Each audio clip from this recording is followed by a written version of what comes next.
আহারে 2 দিন আগে রাত্রিবেলা হোটেলের মালামারের জন্য যখন গাড়ি দিয়া বের হইছে, এমন ভাবে গাড়ি অ্যাক্সিডেন্ট করছে, জায়গায় ডেট হয়ে গেছে রে ভাই। ওর বাবাও তো পাশে ছিল, ওই বাবার মনটা তো এখন ক্ষত বিক্ষত। মা বাবা সবাই বাইচা আছে, সুন্দর বাড়ি বানাইছে, বাড়িটাও আছে, নতুন বিয়ে করছে, কাবিন হইছে, এখনো বিবিরে ঘরে উঠাইতে পারে নাই। সব রাইখা ওই কবরে চইলা গেল রে ভাই। আমার যুবক বন্ধুরা, তোমরাও তো এই কবরে চইলা যাইবা, আমি শরীয়তপুরিও চইলা যাইব। কে কোন দিন ওই কবরে চলে যাব কারো জানা নাই। তোমাদের যাদের মা বাইচা নাই, অনেক মার কথাটা বারবার মনে পড়তেছে, বাবার কথাটা মনে পড়তেছে। কোরবানির সময় গরু কিনতে যাইবা, আগে বাবার হাত ধইরা কোরবানির হাটে যাইতা, বাবারে বলতা বাবা এই গরুটা আমার পছন্দ হইছে। এইবারও তুমি কোরবানির জন্য গরু কিনতে যাইবা, আমবাগিচা মাঠে, জিনজিরা মাঠে, ধূপখোলা মাঠে যাইবা, কিন্তু বাবাই তো তোমার বাইচা নাই। বাবার কথাটা মনে পড়ে। ও আমার যুবকেরা, ওই বাবার কথা স্মরণ কইরা, মার কথাটা স্মরণ কইরা, চোখের গরম পানিটা ছাইরা দিয়া আল্লাহরে বুঝে বলো না, আল্লাহ এই জিলহজের 2 তারিখ, জিলহজের প্রথম জুমায় আমি আমার মার জন্য দোয়া করলাম রে মালিক। আমি আমার বাবার কথাটা স্মরণ কইরা, চোখের পানি ছাইরা দিয়া একটা দরখাস্ত দিতে চাই, আমার বাবারে মাফ কইরা দাও রে আল্লাহ, আমার মায়েরে মাফ কইরা দাও। ও যুবক বন্ধুরা, ও মাহারা ছেলেরা, ও বাপহারা ছেলেরা, সন্তানের চোখের পানি আমার আল্লাহ ফিরা দিব না রে ভাই। সবাই মাথাটা নিচের দিকে দিয়া গলা ফাটে একটা ডাক দেন না, ইয়া আল্লাহ। বছর গণনার সুবিধার্থে বছরকে আল্লাহ 12 মাসে নির্ধারণ করছে। এই 12 মাসের ভিতরে আবার 4টা মাসকে আল্লাহ পাক রব্বুল আলামিন সম্মানিত করছে। আরো জোরে বলেন। এর ভিতরে একটা মাস হলো জিলহজ মাস। শুধু তাই না, এই জিলহজ মাসের আবার প্রথম 10 দিন আল্লাহর কাছে আরো দামি। যে প্রথম দশক সম্পর্কে পবিত্র কোরআনের 30 নম্বর পারায় আল্লাহ পাক রব্বুল আলামিন ইরশাদ করেন, ওয়াল ফাজরি ওয়া লায়ালিন আশর। আল্লাহ শপথ করে বলেন, শপথ ফজরের, শপথ প্রথম দশক, যেই দশকের কথা এই জায়গায় শপথ করছে সেটা হলো জিলহজের প্রথম দশক। জিলহজের এই প্রথম 10 দিন আল্লাহর কাছে এত দামি। এই 10 দিনের ভিতরে যত ইবাদত আছে, নামাজ, রোজা, হজ, যাকাত, সব কিছুর সমষ্টি আল্লাহ রাখছেন। আরো জোরে বলেন। বলবেন হুজুর কিভাবে? জিলহজ মাসে একটা রোজা যেই বান্দাবান্দি রাখবে, আল্লাহ পাক রব্বুল আলামিন তাকে 1 বছর রোজা রাখার সওয়াব দান করবে। তাহলে আপনি জিলহজ মাসে রোজাও রাখতে পারতেছেন। যারা আল্লাহ যাদের সম্পদ দিয়েছে, যাকাত ফরজ করছে, আপনি চাইলে সেই যাকাত জিলহজ মাসে দিতে পারবেন, কোনো অসুবিধা নাই। তো যাকাতের যদি আপনি দিতে চান, যাকাতের আমল করতে চান, জিলহজে করতে পারবেন, সুযোগ আছে। এরপরে হজ, হজ রমজান মাসে নাই, হজ কিন্তু জিলহজ মাসেই। জিলহজ মাসেই আল্লাহ হজের বিধান রেখেছেন। তো সেই হজ ইসলামের এত গুরুত্বপূর্ণ একটা বিধান আল্লাহ রেখেছেন জিলহজ মাসে। এরপরে কোরবানি আল্লাহ রেখেছেন জিলহজ মাসে। তার মানে নামাজ, রোজা, হজ, যাকাত, যত ইবাদত, এই ইবাদতের একটা সমষ্টি আল্লাহ জিলহজ মাসে রেখে দিয়েছে। আরো জোরে বলেন। তাহলে এই জিলহজের এত দাম। এই জিলহজের আজকে 2 তারিখ। এই জিলহজ মাসের প্রথম দশকের ফজিলত হলো 1 নাম্বার। আপনাদেরকে আমি বলে যাচ্ছি, আমল করার চেষ্টা করবেন। একটা রোজা যদি আপনি রাখতে পারেন, জিলহজের প্রথম দশকের এই 9 দিন, এক একটা রোজার বিনিময়ে আল্লাহ পাক রব্বুল আলামিন 1 বছর রোজা রাখার ইবাদত দান করবেন। রাতের বেলা যদি কেউ দাঁড়ায় দাঁড়ায় ইবাদত করেন, এই রাত্রিগুলোর ভিতরে আপনি ইবাদত করলে জিলহজের এই প্রথম দশকের এক একটা রাত লাইলাতুল কদরের মতো আল্লাহ সওয়াব দান করবে।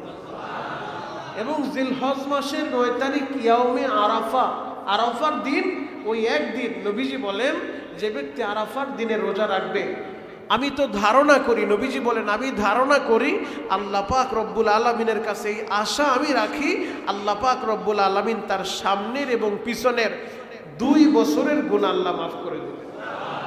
সিয়ামু ইয়াউমি আরাফা আহতাসিবু আলাল্লাহি আইয়ুকাফিরু সানাতাল্লাতী ক্বাবলাহু ওয়াস সানাতাল্লাতী বা'দাহু।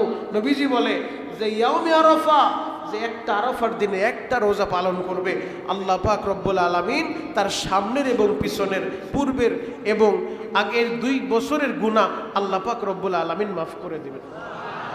তাহলে এই জিলহজের দাম আছে না নাই? আর জোরে বলেন আছে না নাই? জিলহজের প্রথম দশকের এত ফজিলত। এরপরে যারা 2 দিন আগেই যারা সচেতন, চুল নখ কাটা জিলহজের পূর্বেই পরিষ্কার করে নিয়েছেন, আপনার মোষ নখ এবং অবাঞ্ছিত লোম যারা এই জিলহজের প্রথম দশকে আর না কাটবে, আল্লাহ পাক রব্বুল আলামিন তাদেরকে একটা কুরবানির সওয়াব দান করবে। আর যারা কেটেছেন, যদি চান আপনি কাটতে পারেন, তবে এই সওয়াব পাবেন না। আপনি কাটলে গুনাহ হবে না। যদি জিলহজের প্রথম দশকে চুল নখ আপনি কাটলে গুনাহ হবে না। তবে যদি কেউ আমলটা করলে আল্লাহ পাক রব্বুল আলামিন একটা কুরবানির সওয়াব দান করবে। এই কুরবানি গত জুমায় আপনাদেরকে শুনিয়েছিলাম। পৃথিবীর শুরু লগ্ন থেকে সর্বপ্রথম মানব সাইয়েদনা আদম আলাইহিস সালাতু ওয়াস সালাম, তাদের সংসারে আল্লাহ পাক রব্বুল আলামিন 20 জোড়া সন্তান দান করেছিলেন। প্রতিবার জোড়ায় জোড়ায় আল্লাহ সন্তান দিয়েছিলেন। তো আদম আলাইহিস সালাতু ওয়াস সালামের সন্তান হাবিল এবং কাবিলের মাধ্যমে আল্লাহ পাক রব্বুল আলামিন কুরবানির বিধান চালু করলেন। কুরবানি শুরু হয়েছে। নূহ আলাইহিস সালাতু ওয়াস সালামও কুরবানি করতেন। জাতির পিতা ইব্রাহিম আলাইহিস সালাতু ওয়াস সালামের মাধ্যমে বর্তমান আমরা যে তরতিবে কুরবানি করি, এই সিস্টেম চালু হয়েছে জাতির পিতা ইব্রাহিম আলাইহিস সালাতু ওয়াস সালামের মাধ্যমে। এখন যাদের অ্যাবিলিটি আছে, যাদের সুযোগ আছে, যাদের উপরে কোরবানি ওয়াজিব হয়েছে, সে যদি কোরবানি না করে, তাদের সম্পর্কে নবীজি বলেন, যার অ্যাবিলিটি থাকার পরেও, কোরবানি ওয়াজিব হওয়ার পরেও কোরবানি করবে না, নবীজি বলেন সে যেন আমাদের ঈদগাহে ঈদের নামাজ পড়তে না আসে। আপনি কোরবানি করবেন না, কোরবানি ওয়াজিব, ঈদগাহে তোমার আসার দরকার নাই, তুমি আমাদের ঈদগাহে আসবা না, এটা হলো নবীর ঘোষণা। তাহলে চিন্তা করে দেখেন কত বড় ধমকের কথা। এজন্য যাদের অ্যাবিলিটি আছে, আমরা তো আলহামদুলিল্লাহ পশু কেনার জন্য ব্যস্ত হয়ে গেছি, অনেকে দেখা শুরু করছি পশু সংগ্রহের জন্য, কোরবানি করার জন্য। তা আমরা তো কোরবানি করব। এই কোরবানি করার সময় আমরা পশু ক্রয় করার আগে আমাদেরকে ভালোভাবে পশুটা দেখে নিতে হবে। চোখ, কান, এই অঙ্গ প্রত্যঙ্গগুলো ঠিক আছে কিনা। আপনি ত্রুটিযুক্ত একটা পশু কোরবানি করবেন, এই কোরবানি আল্লাহর কাছে কবুল হবে না। কেন? ত্রুটি মুক্ত পশু দিতে হবে। আমরা যে কোরবানি করি, গোশত আল্লাহ নেয় না, রক্তও আল্লাহ নেয় না, সব তো আমাদের জন্যই থাইকা যায়। চামড়াটাও আমাদের, গোশতও আমাদের, সব আমাদের জন্য। আল্লাহ পাক শুধু দেখেন তাকওয়া। আপনি আল্লাহর রাস্তায় কোরবানি করবেন, আপনি ত্রুটিযুক্ত লুলা একটা প্রাণী চালায় দিলেন, অন্ধ একটা প্রাণী চালায় দিলেন, কান্নায় একটা প্রাণী চালায় দিলেন না। আল্লাহর রাস্তায় কোরবানি করবেন। আপনার সাধ্যের ভিতরে আপনার যতটুকু অ্যাবিলিটি আছে, কেউ বলে নাই আপনাকে বড় গরুটা আপনাকে দিতে হবে, উট কোরবানি দিতে হবে, বিষয়টা এমন না। আপনার যেমন অ্যাবিলিটি আছে, আপনি চাইলে একটা ছাগল দিয়েও কোরবানি করতে পারবেন, একটা দুম্বা দিয়েও কোরবানি করতে পারবেন, একটা ভেড়া দিয়েও কোরবানি করতে পারবেন। তবে আপনার কোরবানির বস্তুটা, কোরবানির জন্তুটা যেন দেখতে শুনতে হৃষ্টপুষ্ট হয়, যেন দেখতে শুনতে, তাই দেখতে যেন আপনার পছন্দ হয় যে না, এটা আমি আল্লাহর রাস্তায় দিব।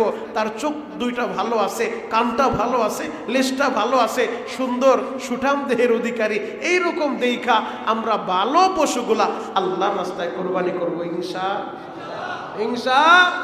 এই যে পশুগুলো আমরা আল্লাহর রাস্তায় কোরবানি করব ময়দানে মাহশারে, এই কোরবানির পশুর প্রতিটা পশমের বিনিময়ে আল্লাহ পাক রব্বুল আলামিন আমাদের নেকির পাল্লার ভিতরে নেক উঠায়া দিবেন। আর জোরে বলেন। তাহলে আল্লাহর রাস্তায় আমরা যখন কোরবানি করব, কোরবানি তো করব আল্লাহর জন্য। নবীর কাছে সাহাবায়ে কেরাম প্রশ্ন করছেন, নবীজি কোরবানি আবার কি? তো আমরা তো জানতে চাই না যে কোরবানি আবার কি। আমরা তো মনে করি কোরবানি আমাদের কাছে জিজ্ঞেস করলে যে গরু বাজার থেকে আনবেন, জবাই করবেন, এর নামই কোরবানি না। নবীজির কাছে সাহাবীরা প্রশ্ন করলেন, নবীজি কোরবানি কি? নবীজি বললেন, আমার সাহাবীরা শোনো, নবীর কাছে প্রশ্ন করছে কোরবানি কি। নবী বলতেছে জাতির পিতা ইব্রাহিম আলাইহিস সালাতু ওয়াস সালামের সুন্নত। আরো জোরে বলেন, জাতির পিতা ইব্রাহিম আলাইহিস সালাতু ওয়াস সালামের সুন্নত। এবার আসেন, জাতির পিতা তিনি যে সুন্নত পালন করছেন তার কাছে তো আল্লাহ পাক রব্বুল আলামিন প্রথমে চেয়েছিলেন তুমি তোমার প্রিয় বৎসকে আল্লাহর রাস্তায় কোরবানি করো। প্রথম দিন যখন স্বপ্ন দেখছে তোমার প্রিয় বস্তুটা আল্লাহর রাস্তায় কোরবানি করো, তো ওট কোরবানি করছে। আবার একই স্বপ্ন তোমার সবচেয়ে প্রিয় বস্তুটা আল্লাহর রাস্তায় কোরবানি করো, আবারও তিনি উট কোরবানি করছে, গরু জবাই করছে, গরু কোরবানি করছে। এরপরও স্বপ্ন দেখায় সবচেয়ে প্রিয় জিনিসটা কোরবানি করো। তার বুঝতে আর বাকি নাই এই পৃথিবীতে আমার একটা প্রিয় বৎস আছে, আমার কলিজার টুকরা সন্তানই হলো আমার প্রিয় বস্তু।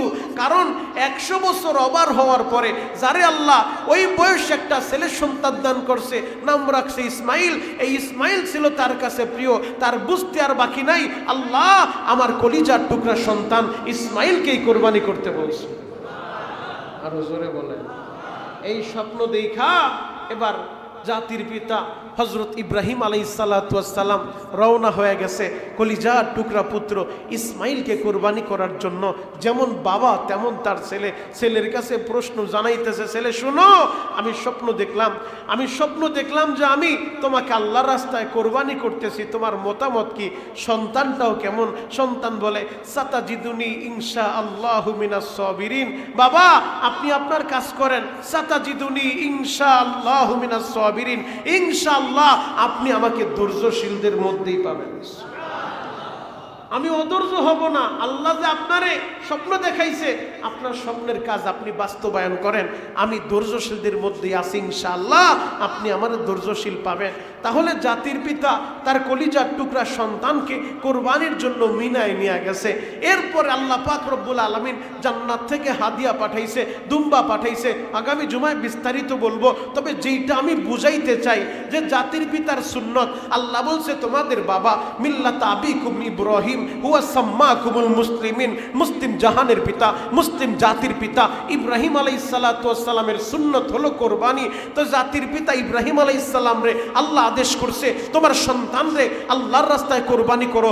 সন্তান জবাই করার জন্য, সন্তান কোরবানি দেওয়ার জন্য আল্লাহর রাস্তায় তিনি রেডি হয়ে গেছে। এই থেকে আমাদেরকেও শিক্ষা নিতে হবে। আল্লাহ যদি আমাদেরকে বলে তোমরা তোমার সন্তানকে কোরবানি করো, আল্লাহ যদি আমাদেরকে বলে তোমরা তোমাদের জীবন আমার রাস্তায় কোরবানি করো, আল্লাহ যদি আমাদেরকে বলে তোমাদের সম্পদ আল্লাহর রাস্তায় কোরবানি করো, আল্লাহ যদি আমাদেরকে বলে যে আল্লাহর জমিন আল্লাহর দিন কায়েমের জন্য তোমরা সবাই কোরবান হওয়া লাগবে, আল্লাহর যেইভাবে অর্ডার দিবে আল্লাহর অর্ডার বাস্তবায়নের জন্য ওই কাজটাই আমাদেরকে করতে হবে। এর নামই হলো প্রকৃত কোরবানি। কথা বলা ঠিক। আল্লাহ বলছে যদি বলে যে আল্লাহ যে আমার রাস্তায় তোমার সব সম্পত্তি দিয়া দিবা, তো আমরা দিয়া দিব। আল্লাহ যদি বলে বান্দা আমার রাস্তায় তুমি তোমার জীবন উৎসর্গ করে দিবা, আমরা আল্লাহর রাস্তায় জীবন উৎসর্গ করে দিব। আল্লাহ যদি বলে বান্দা তুমি তোমার কলিজার টুকরা সন্তানটা আমার রাস্তায় উৎসর্গ করে দিবা, আমরা সন্তানটা আল্লাহর রাস্তায় উৎসর্গ করে দিব। জাতির পিতার সুন্নত, জাতির পিতার আমল, জাতির পিতা যেইভাবে আমল করছে আমাদেরকে ওইভাবে আমল করতে হবে। আমার আল্লাহর কাছে রক্ত যায় না, আমার আল্লাহর কাছে গোশত যায় না, এগুলো আল্লাহর প্রয়োজন নয়। আল্লাহ শুধু দেখে তাকওয়া, তাকওয়া লাইয়া নালাল্লাহু লুহুমুহা ওয়ালা দিমাউহা ওয়ালাকি ইয়ানালুহু তাকওয়া মিনকুম। আল্লাহ দেখে বান্দা তোমাদের তাকওয়া। আল্লাহর রক্তেরও দরকার নাই, গোশতেরও দরকার নাই, হাড্ডিরও দরকার নাই। আল্লাহর দরকার শুধু বান্দার তাকওয়া, বান্দার কলব। কাকে খুশি করার জন্য? অতএব আমরা যা কিছু করব কাকে রাজি খুশি করার জন্য? আরো জোরে বলেন কাকে? আল্লাহকে রাজি খুশি করার জন্য।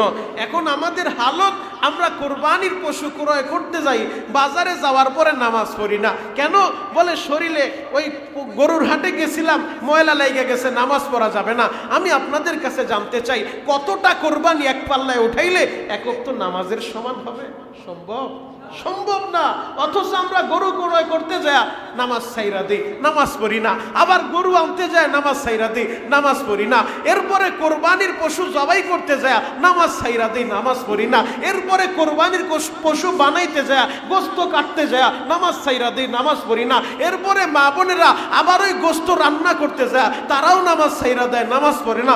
আবার ওই গোশত বন্টন করতে যায়, তখনও নামাজ ছাইরা দিই, নামাজ পড়ি না। কথা বলেন ঠিক কিনা? এই হলো আমাদের হালত। না, আমার কোরবানির চাইতে আমার নামাজ তো বড়। কোরবানি তো সম্পদশালীদের উপরে। জিলহজের 9, 10, 11 এই 3 দিন যাদের কাছে নিসাব পরিমাণ মালের মালিক যারা, তাদের উপরে কোরবানি ওয়াজিব। কোরবানি হলো ওয়াজিব, নামাজ হলো ফরজ। প্রতিদিন 5 ওয়াক্ত নামাজ আল্লাহ আপনার উপরে ফরজ করছে। একটা ফরজ আর একটা ওয়াজিব কোনোদিন সমান হতে পারে না। আগে আমার ফরজ ঠিক রাখতে হবে, এরপরে আমার ওয়াজিব। ধারাবাহিকভাবে শরীয়তের এক একটা স্তর আছে, ফরজ, ওয়াজিব, সুন্নত, নফল, এক একটা স্তর আছে। তো মুহতারাম হাজিরিন, আমরা কোরবানির পশু ক্রয় করব, কোরবানি করব, কোরবানির গোশত আমরা বন্টন করব, সব ঠিক আছে। তবে মাথায় রাখতে হবে আমার নামাজ যেন কাজা না হয়। কথা বলেন ঠিক কি? আমার নামাজটা ঠিক রাখতে হবে। মুহতারাম হাজিরিন, আমার নামাজ আগে ঠিক রাখতে হবে। আল্লাহ পাক রব্বুল আলামিন আমাদের সব ভাইকে বুঝার তৌফিক দান করুক। চিৎকার মেরে বলেন আমিন। আরো জোরে বলেন আমিন। তাহলে কোরবানির পশু ক্রয় করার সময় আমরা ত্রুটি মুক্ত, ত্রুটি যুক্ত না, ত্রুটি মুক্ত পশু আমরা ক্রয় করব, দেখে শুনে ক্রয় করব। আল্লাহ আমাদের বুঝার তৌফিক দান করুক। সকলে বলেন আমিন। এবং আমরা ইয়াউমে আরাফা, আরাফার দিন জিলহজের 9 তারিখ, যদি আপনি সৌদির সাথে মিলায় করতে যান কোনোভাবে মিলানো সম্ভব না, কারণ জিলহজের 9 তারিখ হলো মূলত ইয়াউমে আরাফা। অতএব জিলহজের 9 তারিখ যারা আরাফার একটা রোজা রাখবেন, আল্লাহ আপনার সামনের পিছনের 2 বছরের গুনাহ মাফ করবে। এখন এই বিষয়টা নিয়ে আমরা একটা বিতর্কের সৃষ্টি হই, বিতর্কের ভিতরে পইরা যাই, সমাধানকৃত বিষয়। এরপরে বছর বছর এটা নিয়ে আবার অনেকের ভিতরে বিতর্ক শুরু হয়। প্রশ্ন করবে, তুমি আরাফার রোজা কোন দিন রাখছো, সৌদির সাথে মিলায়া, নাকি তুমি জিলহজের 9 তারিখ রাখছো, কোন দিন রাখছো? সহজ সমাধান হলো, যেহেতু জিলহজের প্রথম 9 দিন, এক এক দিন একটা রোজা রাখলে 1 বছর রোজা রাখার সওয়াব দান করবে। আপনার সুযোগ থাকলে আপনি 1 থেকে শুরু কইরা 9 তারিখ পর্যন্ত প্রতিদিন রোজা রাখবেন। আর যদি তাও সুযোগ না থাকে আপনি 2-3টাও রাখতে পারেন। তাও সুযোগ না থাকলে আপনি 8 তারিখও রাখেন, 9 তারিখও রাখেন। যে প্রশ্ন করবে তুমি কোন দিন আরাফার রোজা রাখছো, আপনি জবাব দিবেন আমি দোনো দিন রোজা রাখছি। সুবহানাল্লাহ। তার মানে আপনি 8 তারিখেরও সওয়াব পাইলেন, 9 তারিখেও সওয়াব পাবেন। বিতর্ক থেকে আমরা বাঁচতে চাই। আল্লাহ পাক রব্বুল আলামিন সহিহ বুঝ আমাদের দান করুক। সবাই বলেন আমিন। এবং জিলহজের 9 তারিখ ফজরের নামাজ থেকে শুরু করে 13 তারিখ আসর পর্যন্ত এই 5 দিন 23 ওয়াক্ত ফরজ নামাজের পরে প্রতিটা মুসলমান বালেগ বালিকা, প্রতিটা মুসলমান নর নারীর জন্য ফরজ নামাজের পরে পুরুষের জন্য উচ্চ আওয়াজে, মহিলাদের জন্য নিম্ন আওয়াজে তাকবীরে তাশরিক পাঠ করা ওয়াজিব। অতএব আমরা জিলহজ মাসের 9 তারিখ ফজর থেকে শুরু করে 13 তারিখ আসর পর্যন্ত এই 5 দিন 23 ওয়াক্ত ফরজ নামাজের পরে তাকবীরে তাশরিক পাঠ করব ইনশাআল্লাহ। সবাই একটু তাকবীরে তাশরিক পাঠ করেন। আল্লাহু আকবার, আল্লাহু আকবার, লা ইলাহা ইল্লাল্লাহু, আল্লাহু আকবার, আল্লাহু আকবার, লিল্লাহিল হামদ। আগামী শুক্রবার ফজর নামাজ থেকে শুরু হবে। জিলহজের 9 তারিখ আগামী শুক্রবার ফজর থেকে শুরু হবে, 13 তারিখ আসর পর্যন্ত 5 দিনে 23 ওয়াক্ত ফরজ নামাজের পরে প্রতিটা মুসলমানের জন্য উচ্চ আওয়াজে এই তাকবীরটা পাঠ করা ওয়াজিব। মহিলাদের জন্য নিচু আওয়াজে, নিম্ন আওয়াজে এই তাকবীরটা পাঠ করা ওয়াজিব। আল্লাহ আমাদের সবাইকে আমল করার তৌফিক দান করুক। সকলে বলেন আমিন। এক একটা মাসআলা শুনবেন, একটা মাসআলা আপনারা শুনবেন, আমল করবেন। একটা মাসআলা নিয়ে আলোচনা করা 1000 রাকাত নফল নামাজের সমপরিমাণ সওয়াব। আরো জোরে বলেন। এই যে ত্রুটি মুক্ত পশু আপনি ক্রয় করবেন, এটা একটা মাসআলা আপনারা শিখলেন। এরপরে জিলহজের 9 তারিখ থেকে 13 তারিখ পর্যন্ত 23 ওয়াক্ত ফরজ নামাজের পরে পুরুষের জন্য উচ্চ আওয়াজে তাকবীরে তাশরিক পাঠ করা ওয়াজিব, মহিলাদের জন্য নিম্ন আওয়াজে তাকবীরে তাশরিক পাঠ করা ওয়াজিব। এটা একটা মাসআলা। এক একটা মাসআলা 1000 রাকাত নফল নামাজের সমপরিমাণ সওয়াব আল্লাহ দান করবে। তাহলে আমলগুলো করা যাবে তো ইনশাআল্লাহ। যতগুলো মাসআলা শিখবেন 1000 করে নফল নামাজ পড়ার সওয়াব আল্লাহ আপনাদের আমল নামায় দান করবে। তো মুহতারাম হাজিরিন, এই কোরবানির সময় আমাদের যাদের এবিলিটি আছে আমরা সবাই কোরবানি করার চেষ্টা করব। কিন্তু দুঃখের বিষয়, পরিবারের পক্ষ থেকে আমরা 1 ভাগ দিয়া দেই, 1 ভাগ দিয়ে আমরা আল্লাহরে বুঝ দিতে চাই যে আমরা 1 ভাগ দিয়া দিছি। অনেক সময় এমন হয় মা বাবা এখন তাদের উপরে কোরবানি ওয়াজিব না, মা বাবা শুয়ে থাকে সারাদিন, তাদের অ্যাকাউন্টে টাকা পয়সাও নাই, ছেলেরা খাবার দিলে খায়, না দিলে না খায়। এই অবস্থা, কিন্তু 3-4 ভাই যৌথ ফ্যামিলি একসাথে থাকে, যদিও ব্যবসায়ী কাজ আলাদা আলাদা, এরপরে যেহেতু এক পাতিলে রান্না হয়, এখনো ফ্যামিলি ভাগ বাটোয়ারা হয় নাই, একসাথে থাকে, এমন যৌথ ফ্যামিলি আছে না নাই? যে যৌথ ফ্যামিলি, কর্মস্থল ভিন্ন কিন্তু ফ্যামিলিটা যৌথ, এখনো বাগবাটোয়ারা হয় নাই। কেন? মা বাবা জীবিত আছে, মা বাবা এখনো অসুস্থ, বিছানায় পড়ে থাকে, তারা সারাদিন শুয়ে থাকে, তাদের আর কোনো কাজ নাই। ওই ক্ষেত্রে আমরা যেই ভুলটা অনেক ক্ষেত্রে করি, সচেতন যারা আলহামদুলিল্লাহ তারা তো করে না, এরপরেও আমরা যেই ভুলটা অনেক সময় করে ফেলি যে আমরা তো এক পাতিলের খাবারই খাই, অতএব 2 ভাই মিল্লা 3 ভাই মিল্লা এরপরে যে গরুর একটা ভাগ রাখো, 30,000 টাকা দিয়ে একটা ভাগ রাখো, যে একসাথেই তো খাবার খাই, আমরা কোরবানি দিলেই হবে যে আমাদের পরিবারে কোরবানি হয়েছে। না, কখনো এটা আদায় হবে না। আপনারা যৌথ ফ্যামিলি সবাই মিললে এক ভাগ দিয়া দিলেন, আপনারা 3টা ভাই থাকলে 3 ভাইয়ের অ্যাবিলিটি আছে, 3 ভাইয়ের উপরে কোরবানি ওয়াজিব, আলাদা আলাদা কোরবানি করতে হবে। যদি 3 ভাই মিল্লা এক ভাগ দিয়ে আপনারা বুঝাইতে চান যে আমরা কোরবানি দিছি, তাহলে কোরবানি আদায় হবে না, গোশত খাওয়া হবে। কথা বলেন ঠিক কি? এই ভুলগুলো আমরা অধিকাংশ সময় করে থাকি। কোরবানি আলাদা আলাদা ওয়াজিব হইলে আলাদা আলাদা আপনাকে আদায় করতে হবে। হ্যাঁ, কোরবানি যখন আপনি করবেন, একটা উট, গরু, মহিষ, এই 3 প্রকার, উট, গরু, মহিষ, এই 3 প্রকার প্রাণীর ভিতরে 7 জন করে শরীক হতে পারবে। কয়জন? 7 জন। আপনার একা অ্যাবিলিটি নাই, আপনি চাইলে আরেকজনকে শরীক নিতে পারবেন। তবে শরীক নেওয়ার সময় যেটা মাথায় রাখতে হবে, যদি আপনি 7 শরীকে মিলে, ধরেন 7 জনে মিলে একটা গরু কোরবানি করবেন, 7 জন শরীক নিছেন, শরীক নির্ণয়ের সময় আপনাকে যেটা মাথায় রাখতে হবে, 7 জনের মধ্যে একজনেরও যদি নিয়ত থাকে যে গোশত খাওয়া, সমাজে মানুষ কি বলবে কোরবানি না দিলে, অথবা গোশত খাওয়ার নিয়ত করে কোরবানি দেয়, বাকি শরীকদের কোরবানি বাতিল হয়ে যাবে। এজন্য শরীক নির্ণয়ের সময় সতর্ক, সবাই কাছে খোলাসা করা যে কোরবানি একমাত্র একজনকে রাজি খুশি করার জন্য। তিনি কে? আরো জোরে বলেন, তিনি কে? আল্লাহকে রাজি খুশি করার জন্য, অন্য কাউকে দেখানোর জন্য না। কে কি বলবে, বড় গরু কিনছো না ছোট গরু কিনছো, এগুলো আমাদের উদ্দেশ্য না। উদ্দেশ্য একটা, আল্লাহকে রাজি খুশি করা। ভাই, যদি তোমাদের নিয়তে কোনো গরমিল থাকে, আগে থেকেই বলতে পারো তুমি কাইটা বড়, কারণ একজনের কারণে বাকিদের কোরবানি আমরা নষ্ট করতে পারবো না। যদি আপনি সবচেয়ে উত্তম হলো আলাদা আলাদা দেওয়া, কারণ আপনি তো আর একজনের দিলের খবর জানেন না, এ আলাদা কিভাবে দিবেন? আপনার গরু দরকার নেই, অ্যাবিলিটি নাই, আপনি তো একটা ছাগল দিয়ে দিতে পারবেন, খাসি দিয়ে দিতে পারবেন, একটা ভেড়া দিয়ে দিতে পারবেন, একটা দুম্বা দিয়ে দিতে পারবেন। এই 6 প্রকার প্রাণী দিয়ে আপনারা কোরবানি করতে পারবেন। উট, গরু, মহিষ, ছাগল, ভেড়া, দুম্বা, এই 6 প্রকার প্রাণী দিয়া কোরবানি করা যায়। তাহলে এই যে এক একটা মাসালা শিখতেছেন, এক একটা মাসালা 1000 রাকাত নফল নামাজের সম পরিমাণ সওয়াব হবে। আরো জোরে বলেন। তাহলে আমরা শরীক নির্ণয়ের সময় খুব সতর্ক থাকব। আরেকটা বিষয়, আমরা যখন কোরবানি আদায় করতে যাই, ধরেন আপনি আপনার পরিবারের পক্ষ থেকে আপনি নিজে একটা গরু ক্রয় করছেন, কোরবানি করবেন, তো গরুর ভিতরে তো 7 জন অংশীদার হতে পারে। সেই হিসেবে আপনি আপনার বিবির নাম দিয়ে দিলেন, সেই হিসেবে আপনি আপনার ছেলেটার নাম দিয়ে দিলেন, অথবা আপনি আপনার বাবার পক্ষ থেকে দিয়ে দিলেন। কারণ নবী সাল্লাল্লাহু আলাইহি ওয়াসাল্লাম তিনিও বেড়া দিয়া, দুম্বা দিয়া কোরবানি করছেন। নবীজি 2টা দুম্বা কোরবানি করছেন, একটা দুম্বা নিজের পক্ষ থেকে, আর একটা দুম্বা তার উম্মতদের জন্য। আরো জোরে বলেন। এই হিসাবে বোঝা যায় নবীজি যেহেতু তার উম্মতের পক্ষ থেকে আদায় করছে, তার মানে মানুষ যদি কেউ মারা যায়, আপনার বাবা বাইচা নাই, বাবার পক্ষ থেকে আপনি আদায় করতে পারবেন। আপনার মা বাইচা নাই, মার পক্ষ থেকে আদায় করতে পারবেন যে আমার মার পক্ষ থেকে, যেহেতু 7 জনের নাম দেওয়া যাবে, নাম তো হবে আল্লাহর জন্য পক্ষ থেকে, 7 জনের পক্ষ থেকে, তো আপনার নিজের পক্ষ থেকে দিলেন, বিবির পক্ষ থেকে দিলেন, ছেলের পক্ষ থেকে দিলেন, মা বাবা বাইচা নাই, তাদের পক্ষ থেকেও দিতে পারবেন, সুযোগ আছে তাহলে ব্যাপারটা ক্লিয়ার হয়েছে তো ইনশাআল্লাহ। যেহেতু নবীজি তার উম্মতের পক্ষ থেকে দিচ্ছেন, তো সব উম্মত তো জীবিত ছিল না, কেউ তো মারাও গেছে, আবার কেউ জীবিতও ছিল। এই হিসেবে বোঝা যায় যে মৃত মানুষের পক্ষ থেকেও আদায় করতে পারবেন।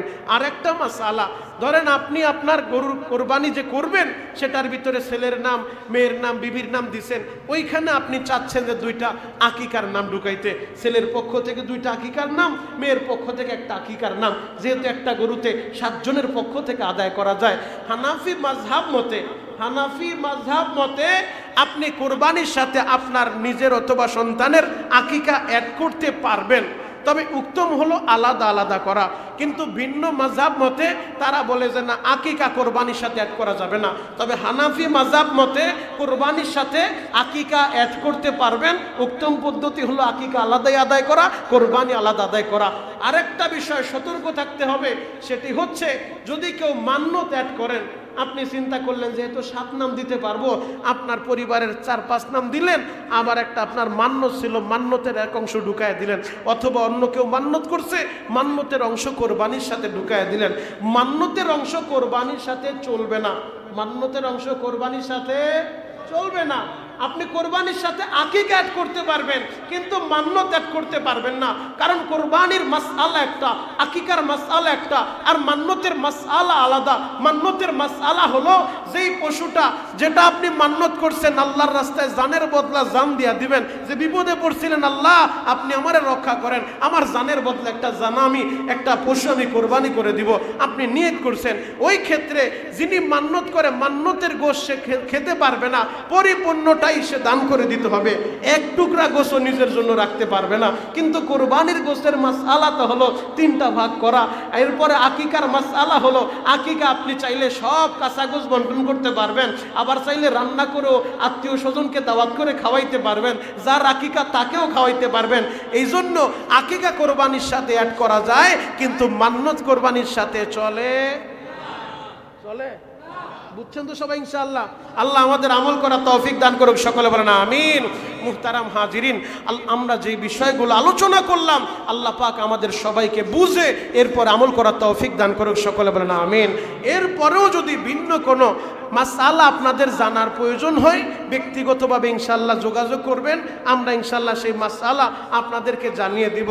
তাহলে কোরবানি এসেছে জাতির পিতা ইব্রাহিম আলাইহিসসালাতু ওয়াসসালামের সুন্নত, নবীজি বলছে এটা ইব্রাহিম আলাইহিসসালামের সুন্নত, অতএব সেই জাতির পিতার সুন্নত আমরা আদায় করব। জাতির পিতা তিনি আল্লাহর রাস্তায় কতগুলো পরীক্ষা দিয়েছিলেন, কি পরিমাণ ত্যাগ তিনি স্বীকার করেছিলেন, তা আমরাও সেইভাবে আল্লাহর রাস্তায় পরীক্ষা দেওয়ার জন্য অল টাইম আমাদেরকে প্রস্তুত থাকতে হবে। এ পৃথিবী চিরদিন কেউ থাকবে না, আপনিও থাকবেন না, আমিও থাকবো না।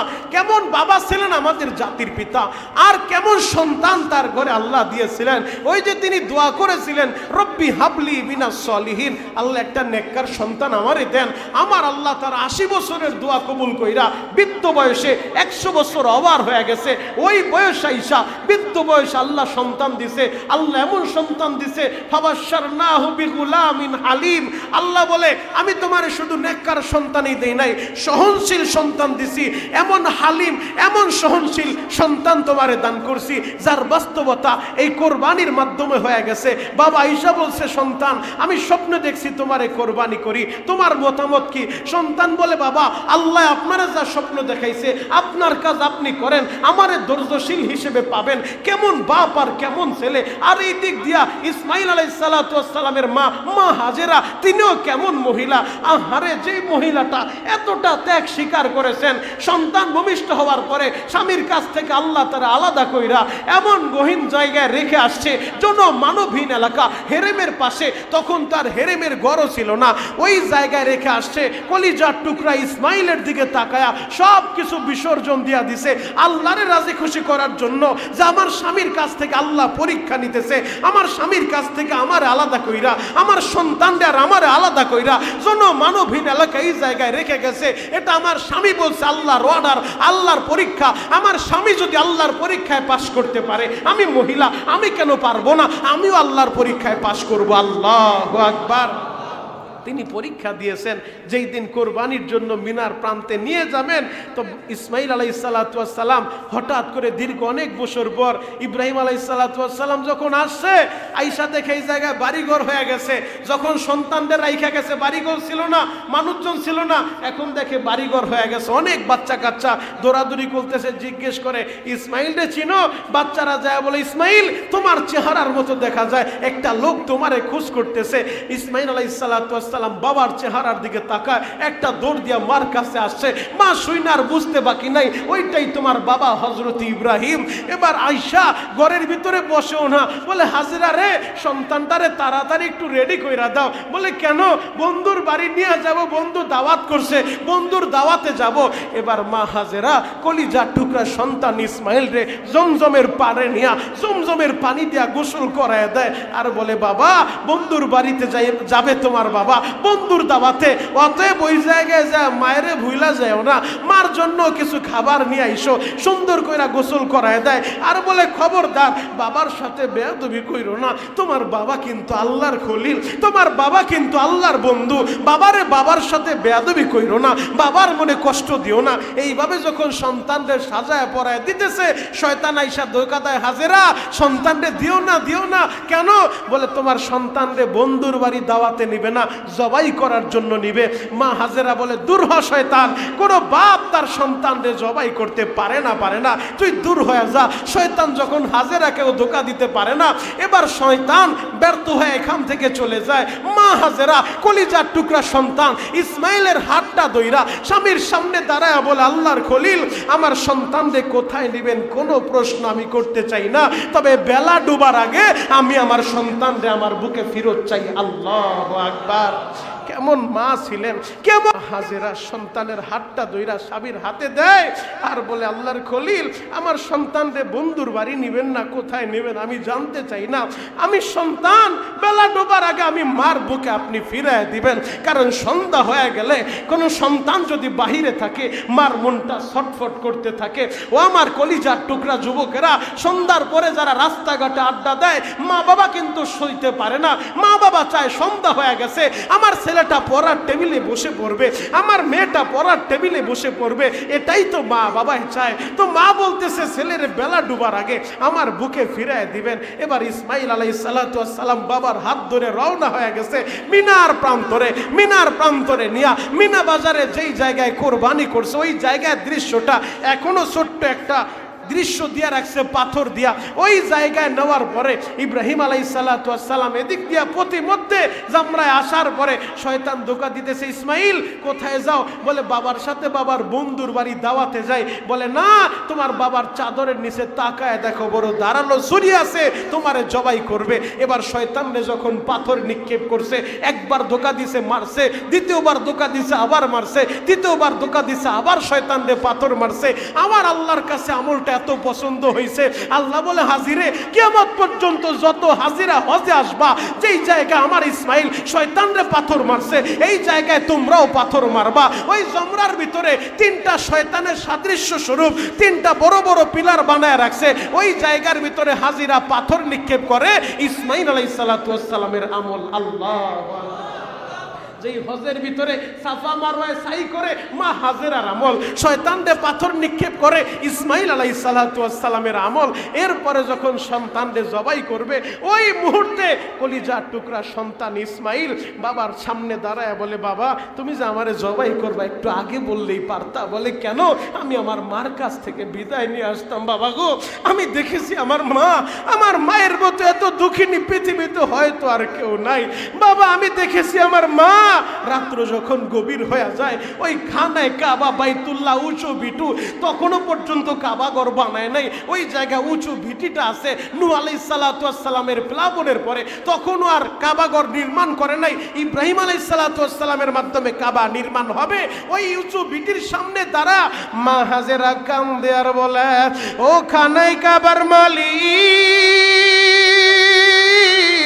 আমার স্বামী থেকে আলাদা রাখছো, আমার সন্তানদের সহ এই জনমানবহীন এলাকা, এই জায়গায় আমারে রাইখা গেছে, আমার কোনো কষ্ট নাই রে আল্লাহ, তুমি আমার উপরে রাজি আর খুশি হয়ে যাইও। আল্লাহ উঁচু ভিটিটা এই জায়গায় নাকি কাবাঘর হবে রে মালিক, ইনদা বাইতিকাল মুহাররম, হেরেমের পাশে আমারে রাইখা গেছে।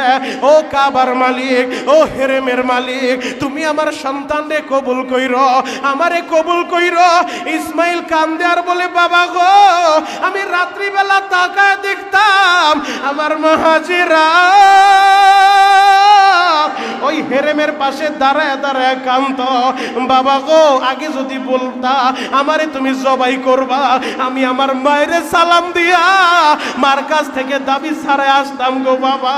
এরপরও যেহেতু তুমি বলো নাই, ও বাবা একটা কথা আমি তোমারে বইলা যাই, তুমি তো আমারে জবাই কইরা দিবা, আমারে জবাই করার আগে আমার শরীরের জামাটা খুইলা আমার মার জন্য হাদিয়া নিয়ে যাও। বাবা গো আমি দেখেছি তোমার জুব্বা দেখা আমার মা তোমার জুব্বাটা বুকে জড়ায় ধরতো, তোমায় হারানোর বেদনা তুমি যে আমার মায়ের কাছে নাই এই জুব্বাটা দেখা দেখা আমার মা তোমারে স্মরণ করতো গো বাবা। আমার জামাটাও আমার মায়েরে দিয়া দিও, এই জামাটা আমার মা আমারে বানায় দিছে, আমার এই জামাটা দেখা আমার মা সান্ত্বনা পাইব, আমার কথাটা স্মরণ করব, যখন আমি ইসমাইলের কথা স্মরণ হয়ে যাইব আমার এই জামাটা দেখলে আমার মার কলিজাটা একটু ঠান্ডা হবে। ও আমার যুবক বন্ধুরা, আহারে যে সন্তান যদি মারা যায়, মা বাবা জীবিত থাকা অবস্থায় যাদের সন্তান মারা যায় একমাত্র তারাই বুঝে সন্তান হারানোর কি ব্যথা রে ভাই। আহারে সন্তান যে সাইকেলটা চালাইতো মা দুঃখিনী ওই সাইকেলের দিকে তাকায় কান্দে, সন্তান যে খাবারটা পছন্দ করত ওই খাবার যদি ঘরে রান্না হয় মা দুঃখিনী নিজে খায় না, ওই খাবারের সামনে বৈশাও কান্দে, আমার জাদু এই খাবারটা পছন্দ করত। গত 2 দিন আগে ওই সৌদি প্রবাসী রিয়াদ থেকে রওনা করছে, আমার এলাকার একটা সন্তান পারভেজ মাতবর তার নাম, আমি যতবার মক্কা মদিনায় যাই ওই রিয়াদ থেকে আমার সাথে দেখা করতে আসে। গত রমজান মাসেও যখন মক্কায় মদিনায় ছিলাম আল্লাহর নবীর রওজার পাশে দাঁড়াইয়া আমার হাত ধরে বলে ভাই আমার জন্য একটু দোয়া কইরো, অল্প বয়সের ছেলে আল্লাহ তারে অনেক টাকা পয়সা দিছে, আমাদের গ্রামে সবচেয়ে সুন্দর একটা ঘর বানাইছে। আহারে 2 দিন আগে রাত্রিবেলা হোটেলের মালামারের জন্য যখন গাড়ি দিয়া বের হইছে এমন ভাবে গাড়ি অ্যাক্সিডেন্ট করছে জায়গায় ডেট হয়ে গেছে রে ভাই। ওর বাবাও তো পাশে ছিল, ওই বাবার মনটা তো এখন ক্ষত বিক্ষত, মা বাবা সবাই বাইচা আছে, সুন্দর বাড়ি বানাইছে বাড়িটাও আছে, নতুন বিয়ে করছে কাবিন হইছে, এখনো বিবিরে ঘরে উঠাইতে পারে নাই, সব রাইখা ওই কবরে চইলা গেল রে ভাই।